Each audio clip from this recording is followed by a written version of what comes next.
Welcome friend technical classes. मैं Sagar Kumar, teacher of GS and science.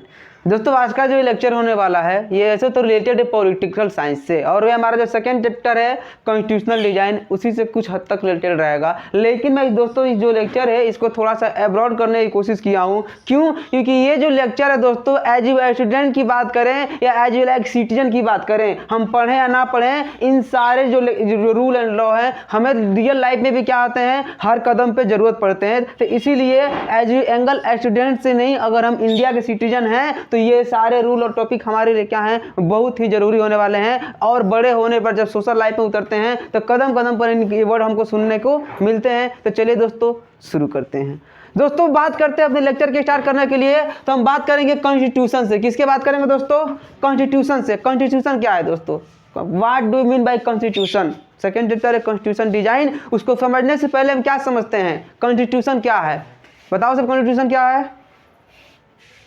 नहीं मालूम, समझाते हैं। कॉन्स्टिट्यूशन को समझने के लिए एक सिंपल सी बात लेते हैं। हम लोग जिस स्कूल में पढ़ते हैं, हम लोग जिस स्कूल में पढ़ते हैं उस स्कूल के क्या होता है, एक रूल या रेगुलेशन होता है कि नहीं होता है? इस टाइम पे असेंबली करना है, इस टाइम को प्रे करना है, ये इस ड्रेस को ये कलर ड्रेस पहन के आना, इस दिन ये पहन के आना। यानी एक स्कूल को बढ़िया से रन करने के लिए किसकी जरूरत होती है? कुछ रूल और रेगुलेशन की जरूरत होती है। अगर हम अपने घर का ही एग्जांपल लें तो हर पर्सन के घर का क्या होता है, अपना एक रूल का रेगुलेशन होता है कि 10 बजे के बाद घर से कोई बाहर नहीं निकल सकता है घूमने के लिए, किसी अननोन पर्सन के साथ तुम बात नहीं कर सकते हो, किसी अननोन पर्सन को तुम घर में आकर नहीं बिठा सकते हो। ये सब हमारे घर के क्या होते हैं। तो एक इतने छोटे से घर और इतने छोटे से वो स्कूल को चलाने के लिए किसकी जरूरत पड़ती है? कुछ रूल और रेगुलेशन की जरूरत। तो क्या हमारा जो कंट्री इतना बड़ा है, इसको रन के लिए किसी रूल एंड रेगुलेशन की जरूरत नहीं पड़ती है? पड़ती है। तो किसी भी कंट्री को जिस रूल और रेगुलेशन के तहत चलाया जाता है, किसी भी कंट्री को जिस रूल और रेगुलेशन के तहत उन्हीं सारी रूलों को एक जगह पर इकट्ठा कर देना ही क्या कहलाता है? कॉन्स्टिट्यूशन कहलाता है। कॉन्स्टिट्यूशन क्या है? तो कॉन्स्टिट्यूशन एक ऐसी बुक है, कॉन्स्टिट्यूशन है क्या है? ऐसी एक अभी ये जो बुक है जीएस की, इसमें जीएस के फैक्ट मिलेंगे, लेकिन जो हम कॉन्स्टिट्यूशन की बुक लेंगे तो उसमें कॉन्स्टिट्यूशन में क्या लिखा गया है, हमारे देश को कैसे चलाया जाएगा। बात करें जब हमारे ऊपर अंग्रेज शासन कर रहे थे तो अंग्रेजों से हमें सबसे बड़ी सीख यही मिली। अंग्रेजों से हमें सबसे बड़ी सीख कि अंग्रेज और जो थे, ब्रिटिशर्स जो थे, वो कोई भी काम करते थे तो क्या करते थे, एक रूल के तहत करते थे। वो गलत काम भी सही तरीके से करते थे, वे गलत काम भी क्या करते थे, उन्हीं सबों से सीखा। और जब फ्रीडम की बात होने लगी तो हमारे फ्रीडम फाइटर के सामने एक सबसे बड़ा क्वेश्चन मार्क था कि अगर हम अंग्रेज को यहाँ से निकाल देते हैं, अगर हम अंग्रेज को यहाँ से, तो इंडिया को किस रूल में हम रूल में फॉलो, क्योंकि इसके पहले हमारे पर क्या था, मोनार्की शासन था। कौन सा रूलिंग था? राजाओं का शासन था। उसके बाद अंग्रेजों का शासन आया। अंग्रेज के जाने के बाद फ्रीडम फाइटर के सामने सबसे बड़ी समस्या क्या आने लगी कि जब अंग्रेज इंडिया को छोड़कर चले जाएंगे, और वो 1945 में ये रूल क्या हो चुका था, बन चुका था कि अंग्रेज इंडिया को छोड़कर, तो उस समय हमारे जो लीडर थे उनके सामने सबसे बड़ा प्रश्न यही था कि इनके जाने के बाद हम अपने इंडिया को चलाएंगे कैसे, क्या रूल होगा, कौन से रेगुलेशन के तहत रन करेंगे। तो इसी हमारे कंट्री को रन करने के लिए कुछ नियम बनाए गए, और उन्हीं सारे नियमों को एक बुक में क्या कर दिया गया है, एक बढ़िया तरीका से लिख दिया गया है। और वही बुक हमारा क्या कहलाता है दोस्तों? कॉन्स्टिट्यूशन कहलाता है। क्या कहलाता है? उस कॉन्स्टिट्यूशन के अंदर हमारे जो कॉन्स्टिट्यूशन है, एक बुक है, उसके अंदर 395 बातें लिखे गए हैं। क्या लिखे गए हैं दोस्तों? 395 बातें लिखे गए हैं। और वो कौन सी बातें हैं? हमारे देश को चलाने के लिए। अभी जो हमारा क्या है दोस्तों, आर्टिकल 370, तो इसी में आता है, ये 370 नंबर का आर्टिकल था। आर्टिकल क्या है दोस्तों? तो हमारे कंट्री को चलाने के लिए हमारे संविधान में कुछ बातें लिखी गए हैं। हमारे देश को सुचारू रूप से चलाने के लिए हमारे संविधान में क्या किए गए हैं, कॉन्स्टिट्यूशन में कुछ बातें लिखे गए हैं। उन्हीं बातों को क्या कहते हैं दोस्तों? हम आर्टिकल कहते हैं। क्या कहते हैं?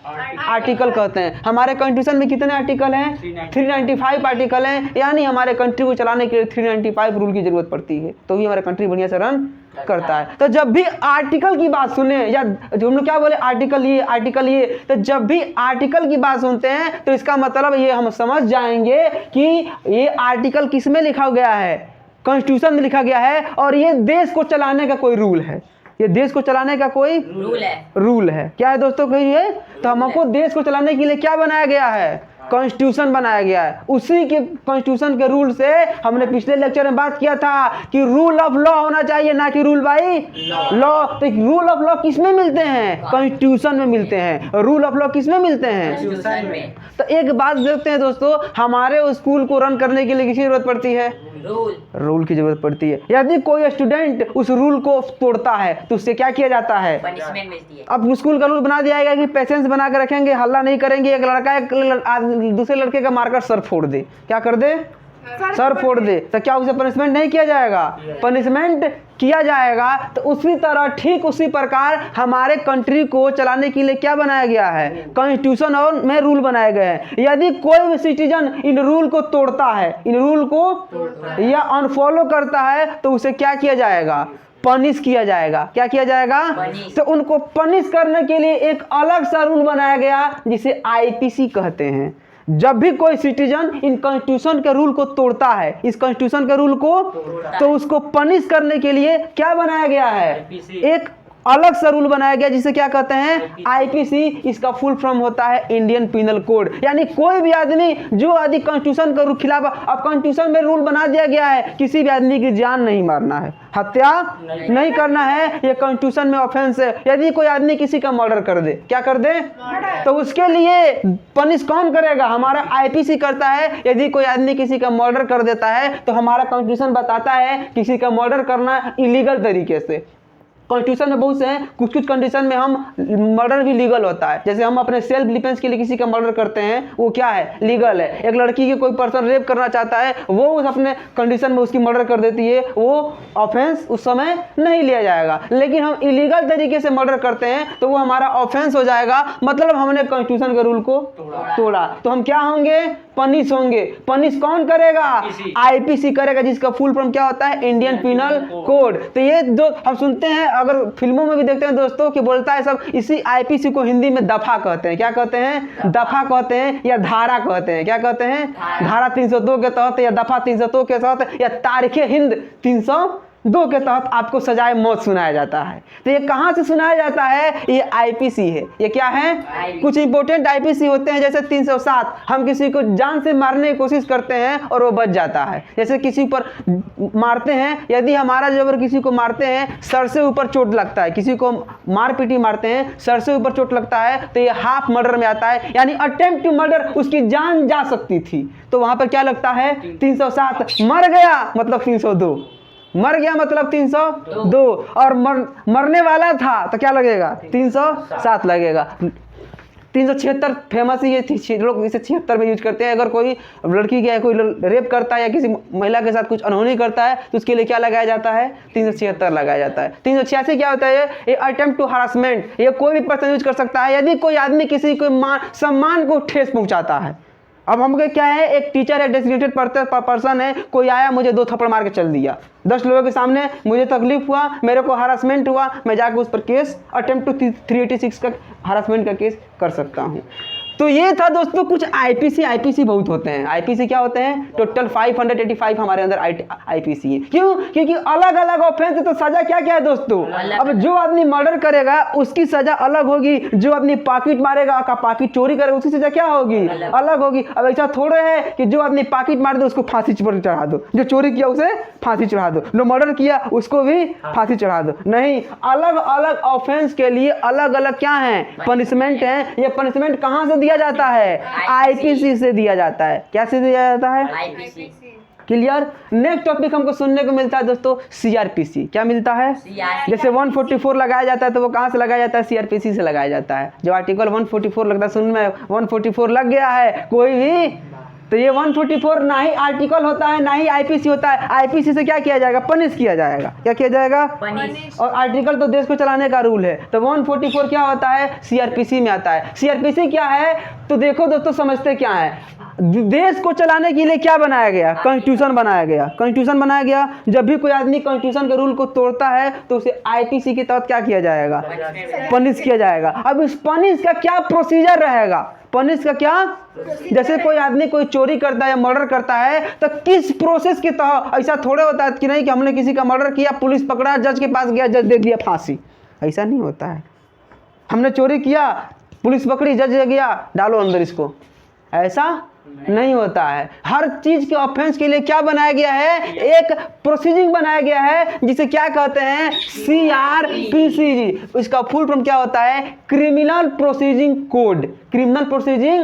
अब हम कौन सा ऑफेंस करते हैं, अब कुछ ऐसे ऑफेंस होते हैं जो बेलेबल होते हैं। क्या होते हैं, उनमें बेल मिल सकता है। बेल क्या होता है दोस्तों, वो खाने वाला बेल नहीं होता है। बेल होता है, बेल वो चीज होता है यदि हम ही कोई ऑफेंस करते हैं, यदि वो ऑफेंस मतलब अपराध, ऑफेंस मतलब क्या होता है, यदि हम कोई ऑफेंस किए हैं वो बेलेबल ऑफेंस है तो हम बेल पर जेल से बाहर निकल सकते हैं। लेकिन हम कोई ऑफेंस किए जैसे मर्डर, नॉन वेलेबल ऑफेंस है। यदि किसी का मर्डर कर देते हैं तो वो क्या हो सकता है, नॉन वेलेबल है, उसमें बेल नहीं। तो ये कौन बताता है कि कोई ऑफेंस की सजा कितने दिन तक होगी। अब जैसे जो चोरी करता है 6 माह की सजा दी जाती है, जो मर्डर करता है उम्र कैद तक हो जाता है, रेप करता है फांसी। ये किसमें बताया जाता है, CRPC में। IPC से पनिश किया जाएगा, IPC से क्या किया जाएगा, पनिश किया जाएगा। और कितना दिन तक पनिश किया जाएगा, कैसे पनिश किया जाएगा, यह CRPC बताता है। तो जब हमें पुलिस थाने में पकड़ के ले जाती है, जब हमें पुलिस थाने में क्या करती है दोस्तों, पकड़ के ले जाती है, तो वो क्या लगाती है, वो सिर्फ IPC लगाती है। क्या लगाती है, इंडियन पिनल कोड लगाती है। थाने में पकड़ के ले जाने के बाद हमें कहाँ जाते हैं, कोर्ट में जाते हैं। क्या जाते हैं, कोर्ट में जाते हैं। वहां पर हमारा प्रोसीजिंग शुरू होता है जिसको कहते हैं क्रिमिनल प्रोसीजिंग कोड। और वहां पर जज हमें यदि गलत पा जाता है तो क्या लगा देता है, CRPC के अंतर्गत हमको जितना दिन का सजा सुनाना है, जितना जुर्माना लगाना है लगा लेगा। तो हम में जो 3 टर्म है, आर्टिकल, IPC और CRPC, हमने इसमें अंतर समझ लिया। क्या अंतर समझ लिया दोस्तों, समझ लिया, क्लियर। अब बात करते हैं थोड़ी सी हमारे फिर कॉन्स्टिट्यूशन में, क्योंकि हमारा जो सेकेंड चैप्टर है वो कॉन्स्टिट्यूशन ही है। क्या है, कॉन्स्टिट्यूशन डिजाइन। तो कॉन्स्टिट्यूशन है क्या दोस्तों, हमारे कंट्री को एक अफोर्डेबल रूप में रन करने के लिए कुछ रूल की जरूरत पड़ती है। उन्हीं रूलों को एक पुस्तक में लिख दिया गया है। वही पुस्तक का नाम क्या है, कॉन्स्टिट्यूशन ऑफ इंडिया है या कॉन्स्टिट्यूशन है। उस कॉन्स्टिट्यूशन में हमारे कंट्री को चलाने के लिए कुछ रूल लिखे गए हैं। क्या लिखे गए हैं दोस्तों, रूल लिखे गए हैं। उन्हीं रूलों को क्या कहते हैं, आर्टिकल कहते हैं। तो हम आर्टिकल 395 होते हैं। हम सारी आर्टिकलों की बात नहीं करेंगे, कुछ इंपॉर्टेंट आर्टिकल होते हैं उनकी हम बात करेंगे। क्या कहते हैं दोस्तों, कुछ इंपॉर्टेंट आर्टिकल होते हैं जिन्हें हमको एज ए स्टूडेंट और एज ए इंडियन सिटीजन हमें उनको जानना क्या है, बहुत ही जरूरी है। तो आर्टिकल कितने होते हैं, 395। आर्टिकल कितने होते हैं, 395, जिसमें हमको कुछ इंपॉर्टेंट की बात करते हैं। तो ये जो आर्टिकल बात करें दोस्तों, आर्टिकल 14 से आर्टिकल 32, किस कहां से कहां तक दोस्तों, आर्टिकल 14 से आर्टिकल 32। इन आर्टिकलों को, पूरी कॉन्स्टिट्यूशन को लिखा किसने, VR अम्बेडकर ने। द फादर ऑफ कॉन्स्टिट्यूशन किसे कहा जाता है, VR अम्बेडकर ने पूरी कॉन्स्टिट्यूशन को लिखा है, 395 आर्टिकल को देश को चलाने के लिए। और वो बहुत ही विद्वान आदमी थे, 2 जगह से बैरिस्ट्री किया था, लंदन और साउथ अफ्रीका से। तो ठीक है, तो इसकी बातें हम लोग अलग से करेंगे। तो भीमराव अम्बेडकर ने ही कॉन्स्टिट्यूशन लिखा है और BR अम्बेडकर ने आर्टिकल 14 से 32 को क्या कहा है, heart of the constitution. Article 14 से 32 को क्या कहा जाता है, ये कॉन्स्टिट्यूशन का हार्ट है। ये आर्टिकल क्या है, कॉन्स्टिट्यूशन का हार्ट है। क्यों, हमारे अंदर से हार्ट निकाल दिया जाएगा तो हम क्या हो जाएंगे, मर जाएंगे। क्या हो जाएगा दोस्तों, ठीक उसी प्रकार यदि आर्टिकल 14 से आर्टिकल 32 को कॉन्स्टिट्यूशन से निकाल दिया जाएगा तो इंसान नहीं, तुरंत जानवर बन जाएगा। क्या बन जाएगा दोस्तों, क्योंकि यही वो आर्टिकल हैं जो इंसान को जानवर से अलग करते हैं या इंसान को इंसान बनाते हैं, इंसान को। और ये फंडामेंटल है। कोई भी सरकार आ जाए, किसी की भी बात हो जाए, ये आर्टिकल 14 से 32 कभी भी चेंज नहीं होगा। बाकी जितने आर्टिकल हैं उसमें अमेंडमेंट हो सकता है, उसमें चेंजिंग हो सकता है, लेकिन इन आर्टिकलों में किसी भी तरह का चेंज और ना ही इन पर कभी रोक लगाया सकता है। क्यों, एक इंसान को इंसान रहने के लिए ये आर्टिकल है। 14 से 32 तक के आर्टिकल क्या हैं, बहुत ही जरूरी है, तभी वो इंसान रह पाएगा, एज लाइक ह्यूमन रहेगा। वरना एक जानवर और इंसान में कोई दिक्कत, अंतर ही नहीं रहेगा। कैसे दोस्तों, समझते हैं। तो ये 14 से 32 तक के जो आर्टिकल होते हैं उसे क्या कहते हैं, हार्ट ऑफ द कॉन्स्टिट्यूशन कहते हैं। क्या कहते हैं, क्यों, क्योंकि ये ही कॉन्स्टिट्यूशन किसके लिए बनाया गया है, लोगों के लिए बनाया गया है ना। तो जब यही निकाल दिया जाएगा, तो जब ये निकल जाएगा तो लोग इंसान इंसान ही नहीं रहेगा, तो कॉन्स्टिट्यूशन किस काम का है? कॉन्स्टिट्यूशन किस तो क्यों इसे हार्ट ऑफ द कॉन्स्टिट्यूशन कहा गया है, और क्यों इनके निकाल दिए जाने से इंसान इंसान नहीं जानवर बन जाएगा? जैसे तोता पिंजरा में कैद रहता है, वैसे ही इंसान एक चार दीवारियों के अंदर कैद हो जाएगा अगर इन सभी चीज़ों को निकाल दिया जाए। तो कैसे समझते हैं? तो आर्टिकल क्या होता है दोस्तों? कॉन्स्टिट्यूशन का रूल होता है। क्या होता है? तो हम पहले आर्टिकल ये हार्ट ऑफ द कॉन्स्टिट्यूशन के आर्टिकल है, ये कॉन्स्टिट्यूशन के क्या है? हार्ट है। हम आर्टिकल की बात करते हैं, आर्टिकल 14 से 18 तक की बात करें। किस आर्टिकल की बात करें? 14 से 18 की। ये काफी इंपॉर्टेंट आर्टिकल है दोस्तों। आर्टिकल 14 से 18 तक के आर्टिकल हमें कौन सा राइट देते हैं? Right for equality, right for. इन आर्टिकलों में हमें बताया गया है कि इंडिया के हर एक सिटीजन, इंडियन के हर एक सिटीजन इंडियन कॉन्स्टिट्यूशन के एंगल से क्या है? इक्वल है। ये आर्टिकल क्या बताता है? Right for equality, right for equality. क्योंकि अगर, और ये कौन से आर्टिकल होते हैं? 14 से 18 तक। यानी इंडियन कॉन्स्टिट्यूशन में इंडिया का हर एक सिटीजन, इंडिया का हर एक सिटीजन क्या है? इक्वल है। क्या है? इक्वल है, चाहे वो मेल हो चाहे वो फीमेल हो। कैसे दोस्तों?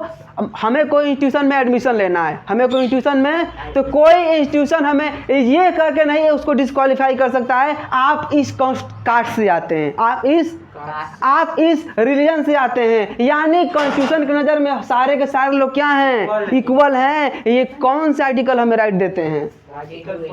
ये आर्टिकल 14 to 18 हमें ये राइट देते हैं। इसीलिए कोई भी जो गवर्नमेंटल या प्राइवेट इंस्टीट्यूशन भी किसी भी पर्सन को अनइक्वलिटी पर डिस्क्वालीफाई नहीं कर सकता है। हम किसी स्कूल में जाते हैं, हमें वहाँ ये कह के नहीं डिस्क्वालीफाई किया जा सकता है आप लड़के हैं, आप हिंदू जाति से आते हैं, आप मुस्लिम जाति से आते हैं। ये राइट हमें कौन देता है?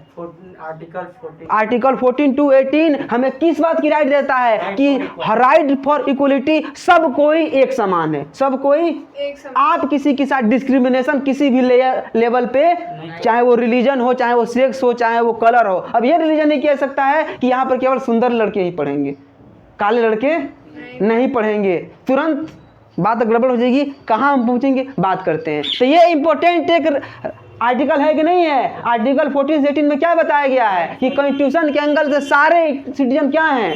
इक्वल हैं। क्या हैं? हमने इस आर्टिकल को समझा। चलिए दोस्तों, बात करते हैं अपने नेक्स्ट आर्टिकल की। किस आर्टिकल की? नेक्स्ट आर्टिकल क्या बताता है? 90 to 20। 90 to, ये भी बहुत ही इंपॉर्टेंट आर्टिकल है दोस्तों। 90 to 20 क्या बताता है? कि इंडिया का हर सिटीजन, इंडिया का वो फ्रीडम है। क्या है दोस्तों?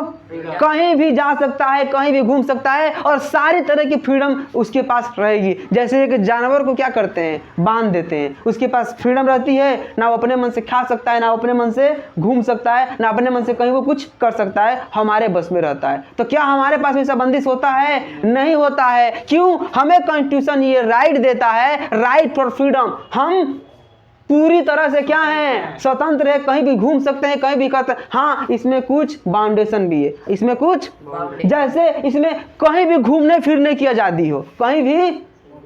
तो हमारा ये रूल कहाँ तक लागू होगा? ये फ्रीडम वहां तक ही सही होता है जिससे किसी दूसरे को दिक्कत ना हो, जिससे किसी। अब हमें आर्टिकल बात करें, आर्टिकल 20। आर्टिकल 20 हमें इंडिया के किसी भी कोने में घूमने की आज़ादी देता है, हमें कोई घूमने से रोक नहीं सकता।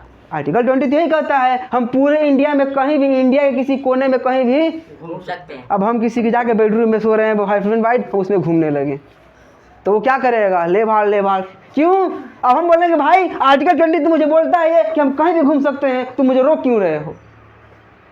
तो इसमें कुछ लिमिटेशन है। आपकी फ्रीडम वहीं तक रहेगी जहां दूसरे को नुकसान ना हो। आर्टिकल 19 हमें कुछ भी बोलने की आज़ादी देता है, हमें भी बोलने की। अब रास्ते पर लोग जा रहे हैं, उसको गाली देने लगे हम, तो वो क्या करेगा? ले भाड़। क्यों? अब बोले भाई आर्टिकल 19 तो कहता है तुम कुछ भी बोल सकते हो, तो वो आज़ादी है। हम गवर्नमेंट के सामने कुछ भी बोलते हैं, मीडिया से कुछ भी बोल सकते हैं, लेकिन किस एक लिमिट तक, एक लिमिट आपकी आज़ादी वहीं तक सही है जिससे दूसरों को नुकसान ना हो। तो आर्टिकल 19 में क्या होता है? हमें कुछ भी बोलने की आज़ादी है लेकिन दूसरों को नुकसान ना हो। 20 में कहीं भी जगह घूमने की आज़ादी है, लेकिन कहाँ पर घूमने की आज़ादी नहीं है। अब बेडरूम में ही नहीं, बहुत सी जगह होते हैं जहाँ पर नहीं जा सकते हैं। मिलिट्री बेस में नहीं ढुक सकते हैं, तुरंत सुसाइड गोली मार देगा सब। मिलिट्री बेस में नहीं जा सकते हैं क्योंकि वो प्रोटेक्टेड एरिया होता है। तो हम तो कहेंगे भाई कि रूल तो था, नहीं रूल है, इनके साथ उनका लिमिटेशन भी इसमें कोई लिमिटेशन नहीं है। राइट फॉर इक्वलिटी में कोई लिमिटेशन नहीं, लेकिन राइट फॉर फ्रीडम में लिमिटेशन है। और राइट फॉर इक्वलिटी में अगर फ्रीडम में बात करें तो इसमें जो सबसे इंपॉर्टेंट आर्टिकल है आर्टिकल 21। कौन सा आर्टिकल है? आर्टिकल 21। ये हमें अपनी फ्रीडमशिप देता है। ऑल सिटीजन आर फ्रीडम है ऑन ओनरशिप। सारे सिटीजन क्या हैं, यदि उनकी एज 18 साल से ऊपर, अगर फीमेल की बात करें तो 18 साल से ऊपर, और बॉयज की बात करें, मेल की बात करें तो 21 साल से ऊपर है, तो अपने लाइफ का कोई भी फैसला, अपने लाइफ का कोई भी फैसला वो खुद कर सकता है। उसे पढ़ना है कि नहीं पढ़ना है वो खुद डिसाइड कर सकता है। उसे मैरिज करना है कि नहीं करना है वो खुद डिसाइड कर सकता है। उसे कौन सी जॉब करनी है वो खुद डिसाइड कर सकता है। कोई भी उसके फैमिली पर्सन, अगर कोई वाइफ है, उसका हस्बैंड ये प्रेशर बनाता है तुम ये काम करो, वो तुरंत केस कर सकती है। आर्टिकल 21 के अकॉर्डिंग कैसे बताएंगे? क्यों? आर्टिकल 20 हमें अपनी आज़ादी देता है। क्या देता है? आप आज़ाद हैं कब? जब 18 साल से ऊपर हो, 21 साल से ऊपर हो तब, क्योंकि पहले आप माता पिता के कंट्रोल में रहते हैं।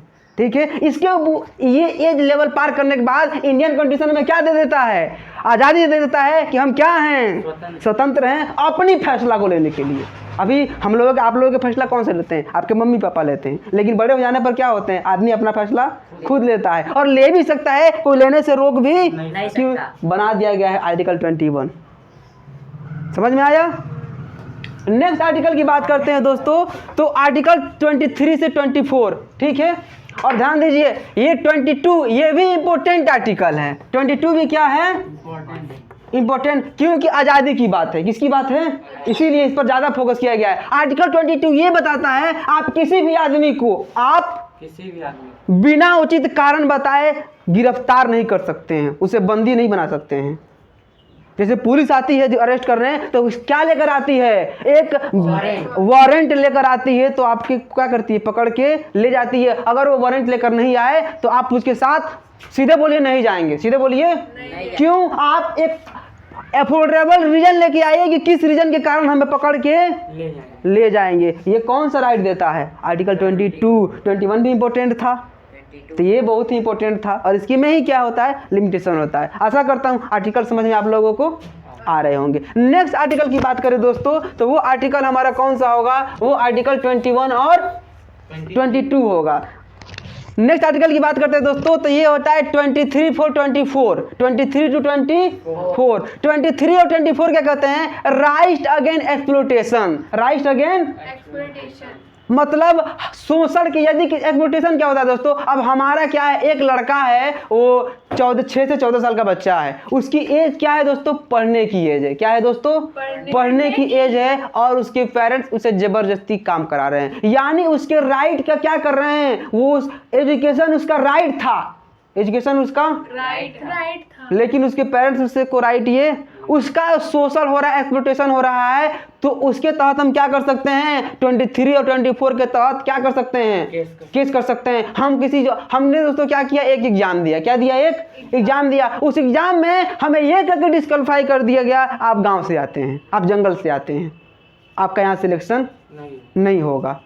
हम बहुत बाल बड़े बड़े रखते थे पहले, हमें कोई इंस्टीट्यूशन है ये कह के नहीं पढ़ाने दे, आप बाल बहुत बड़े बड़े रखते हैं, तो हम क्यों उस पर क्या कर सकते हैं? एक अफोर्डेबल एक्शन ले सकते हैं। क्यों? हमारी कॉन्स्टिट्यूशन सीधे बोला है 21 to 34, और 21 भी क्या कह चुका है? 21 हम फ्रीडम में जैसे रहें। और 23 और 24 क्या कहता है? यदि आपका कोई एक्सप्लॉयटेशन करता है तो आप एक्शन ले सकते हैं। आप एक्शन ले सकते। किसके थ्रू? 21 और 24 के थ्रू। 21 और 24 के। नेक्स्ट आर्टिकल की बात करते हैं, तो ये आर्टिकल हमारा कौन सा आता है? 25 से लेकर 28 तक। 25 से लेकर 20, और ये सुनने में भी बहुत ज़्यादा आते हैं। ये क्या कहता है दोस्तों? Right for religion.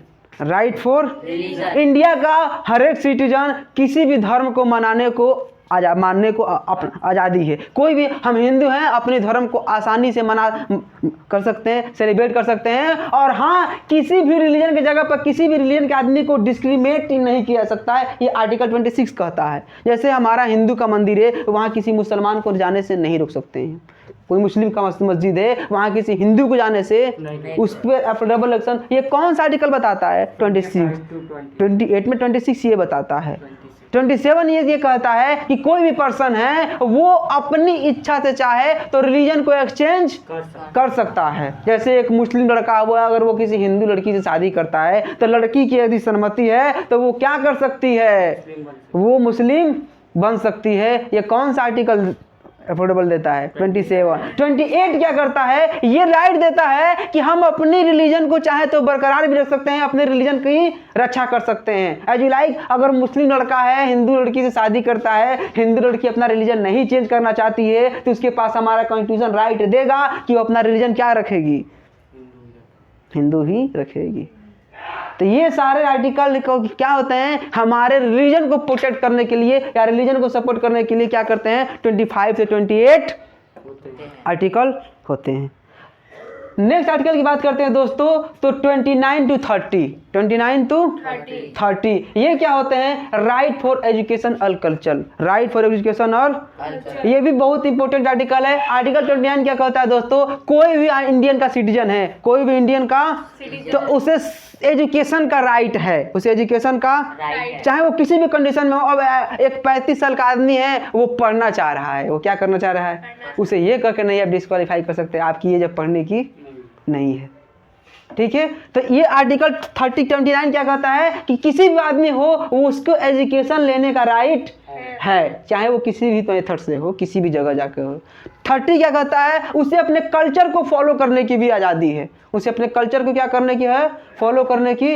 अब एक तमिल का आदमी आ गया, यहाँ पर आकर तमिल का भाषा में बात करता है, तमिल का फूड बनाकर खाता है, तमिल का अपना जो भी इडली डोसा खाना चाह रहा है, यहाँ पर ये करके नहीं बना दिए। या तमिल का जो त्यौहार होता है पोंगल, केरल का त्यौहार होता है ओणम, यहाँ आके सेलिब्रेट करना चाहता है, हम नहीं रोक सकते हैं। चाहे ईसाई हमारे यहाँ क्या करते हैं, क्रिसमस को सेलिब्रेट करते हैं, हम उसे ये कर नहीं रोक सकते हैं कि ये इंडिया है, इंग्लैंड का क्रिसमस त्यौहार यहाँ पर मनाइए। क्यों? क्योंकि 30 क्या करता है, ये एक फ्रीडम देता है, अगर इंडिया में कोई है तो वो अपनी कल्चर को क्या कर सकता है, मना सकता है, कर सकता है। तो ये इंपॉर्टेंट आर्टिकल है कि नहीं है। अगर इनको छीन लिया जाए, किसी को समानता नहीं दिया जाए, फ्रीडम नहीं दिया जाए, सब चीज़ बंद कर दिया जाए, तो वो इंसान रहेगा, वो क्या बन जाएगा, इंसान होते हुए भी जानवर बन जाएगा। तो ये आर्टिकल जरूरी थे कि नहीं जरूरी थे? तो आर्टिकल 14 से 32 को वी आर अम्बेडकर ने क्या कहा है, हार्ट ऑफ कॉन्स्टिट्यूशन कहा है। लेकिन इन 14 से आर्टिकल 32 में सबसे इंपॉर्टेंट कोई आर्टिकल है दोस्तों, तो वो क्या है, 32। बहुत ही इंपॉर्टेंट आर्टिकल है और अधिकारी इसे घबराते हैं, अफसर इसे क्या करते हैं, घबराते हैं। क्यों? इसमें बहुत सी चीज़ें हैं, समझते हैं क्यों। बड़े बड़े अधिकारी आर्टिकल 32 सुनते ही थोड़ी सी सोचने लगेंगे, ये सतर्क हो जाएंगे, कुछ गड़बड़ करने वाले होंगे। तो क्या बात है इस आर्टिकल में, और इस आर्टिकल को लाइफ ऑफ कॉन्स्टिट्यूशन कहा जाता है, आत्मा कहा जाता है इसे कॉन्स्टिट्यूशन का क्या कहा जाता है, लाइफ है कॉन्स्टिट्यूशन का। आर्टिकल 32, आर्टिकल 32 बहुत ही इंपॉर्टेंट आर्टिकल है। क्यों बार बार इस पर इतना फोकस कर रहे हैं दोस्तों, और क्यों इसे लाइफ कहा गया है, क्यों इसे, मतलब यही कॉन्स्टिट्यूशन जिंदा है तो इसी की वजह से जिंदा है। अगर कॉन्स्टिट्यूशन की कोई वैल्यू है तो इसकी ही वजह से वैल्यू है, वरना वैल्यू नहीं रहती। तो आर्टिकल 32 है ही वैसा। ये क्या कहता है, right for constitutional remedies, right for constitutional remedies. Remedies मतलब क्या होता है, उपचार। जैसे हमें बुखार लगता है तो हम क्या करवाते हैं, रेमेडीज, दवाइयाँ लेते हैं कि नहीं लेते हैं, दवाइयाँ लेते हैं कि नहीं लेते हैं। तो ये संविधान का उपचार, मतलब संविधान को बुखार लग जाएगा तो संविधान का दवाई करेगा। ये क्या, संविधान को बुखार लग जाएगा तो संविधान की, तो क्या संविधान को बुखार लगेगा, नहीं। तो ये कहता क्या है, रेमेडीज का मतलब उपचार होता है। हम इसको ऐसे समझ लेते हैं, जब हमें कोई तकलीफ या बीमारी होती है तो हम किसके पास जाते हैं, डॉक्टर के पास। तो ध्यान रखिए दोस्तों, ये आर्टिकल 14 से लेकर 31 तक, 14 से लेकर 31 तक किसी भी आर्टिकल का यदि कोई गलत उपयोग करता है, जैसे हमें ये राइट है इक्वलिटी का, हमें ये राइट है, हम किसी की जगह पर गए वहाँ हमारे साथ इक्वलिटी नहीं किया गया, इक्वलिटी नहीं किया गया, या हमारे साथ हम घूमने गए मंदिर में, मंदिर में से हमें भगा दिया गया, मंदिर में से हमें भगा दिया गया, या हम अपनी मर्जी से शादी करना चाहते हैं,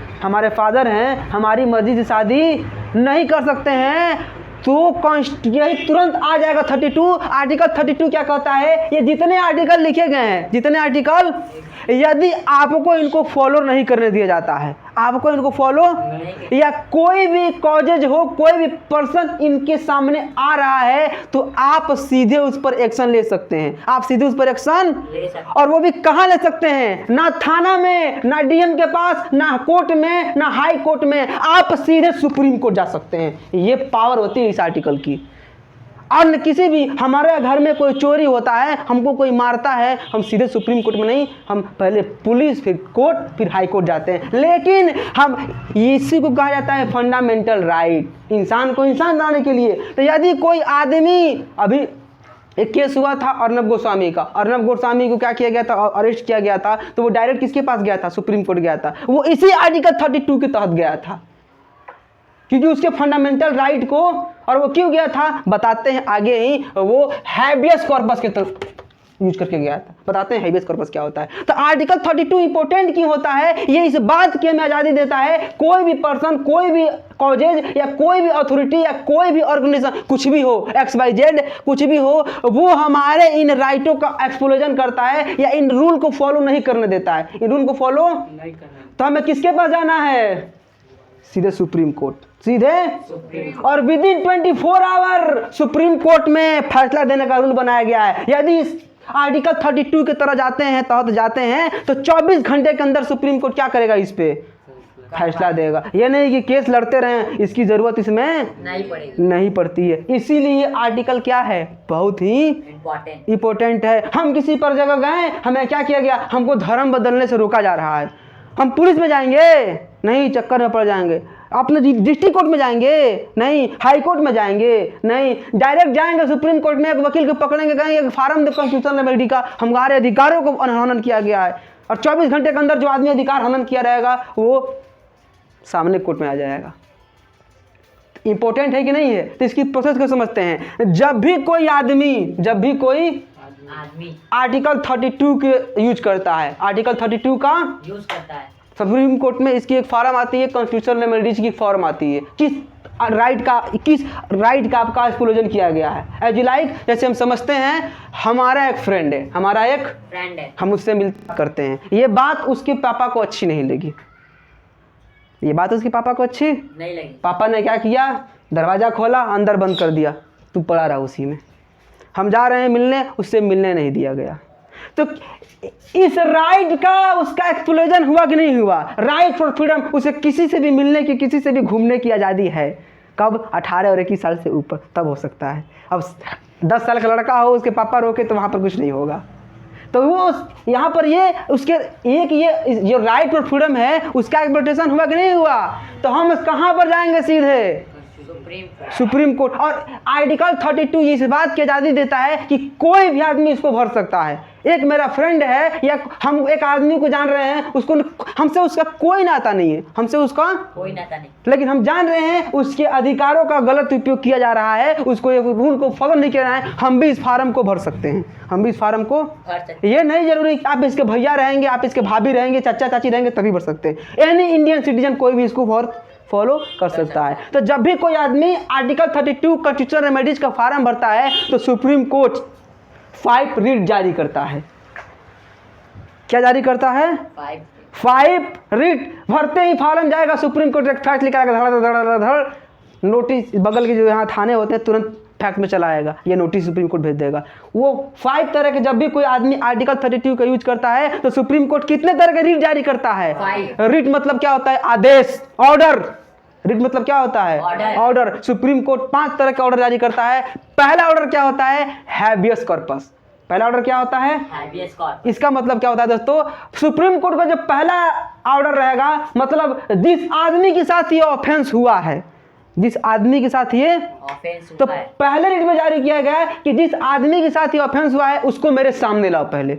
जैसे जो लाइक बात करें, मेरा फ्रेंड के उसके पापा ने क्या किया है, जबरदस्ती बंद किया है। तो आर्टिकल 22 क्या कहता है, आप किसी भी आदमी को बिना मतलब का बंदी नहीं बना सकते हैं, बिना उचित रीजन के, बिना उचित, और वो कोई भी रीजन हो, अगर उचित रीजन भी हो, तो आप 24 घंटे से अधिक बंदी नहीं बना सकते हैं।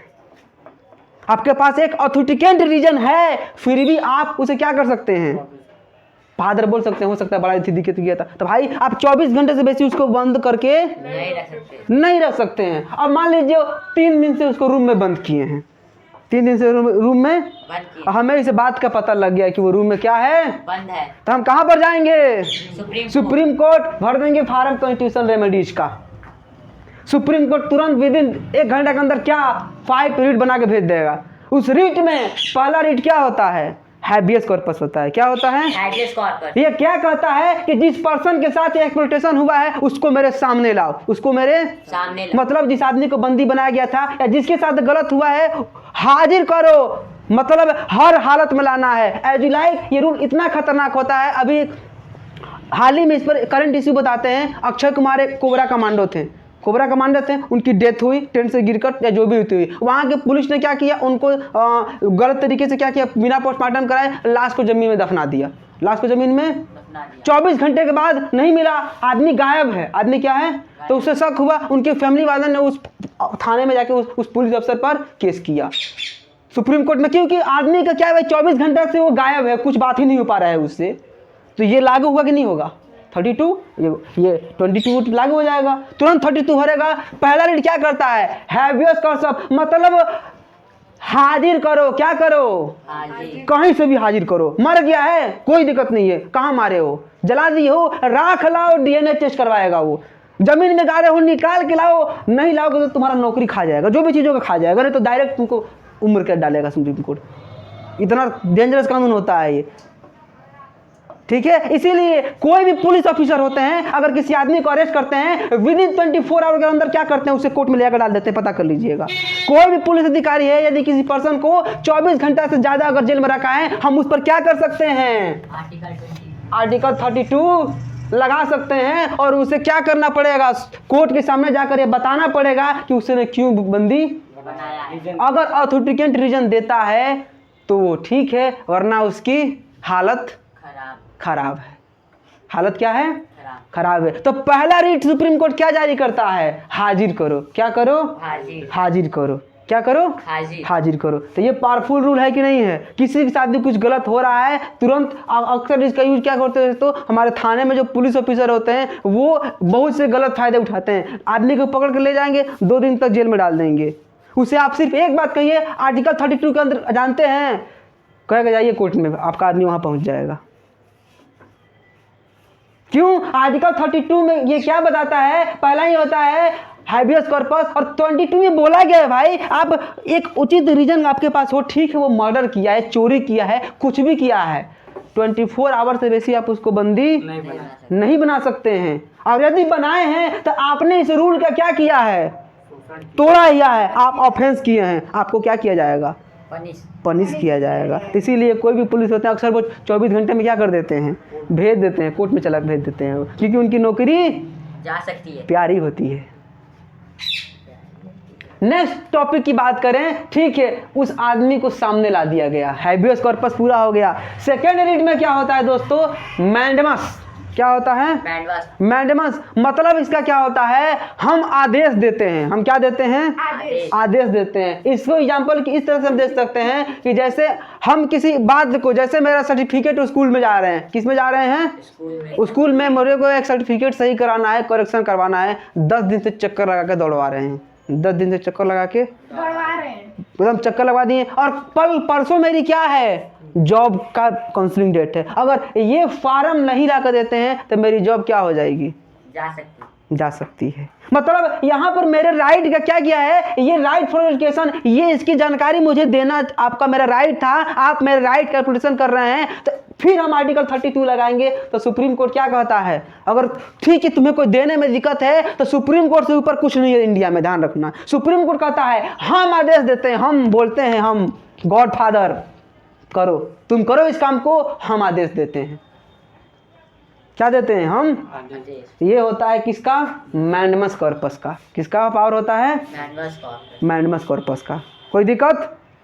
नेक्स्ट रीड की बात करते हैं तो कैरेक्टरियल, ये क्या करता है दोस्तों, यदि कोई अपने अधिकार से बाहर का काम करता है, किसका काम करता है, अपने अधिकार का बाहर है काम। अब हमारे फंडामेंटल राइट का कोई एक्सप्लोजन किया, हमारे फंडामेंटल राइट का कोई एक्सप्लोजन किया और कोई आदमी जाए पुलिस में केस कर दे, पुलिस में क्या कर दे, केस कर। और 10 दिन से कहेगा हम ये कर देंगे, ये जेल में डाल देंगे, ये कर देंगे।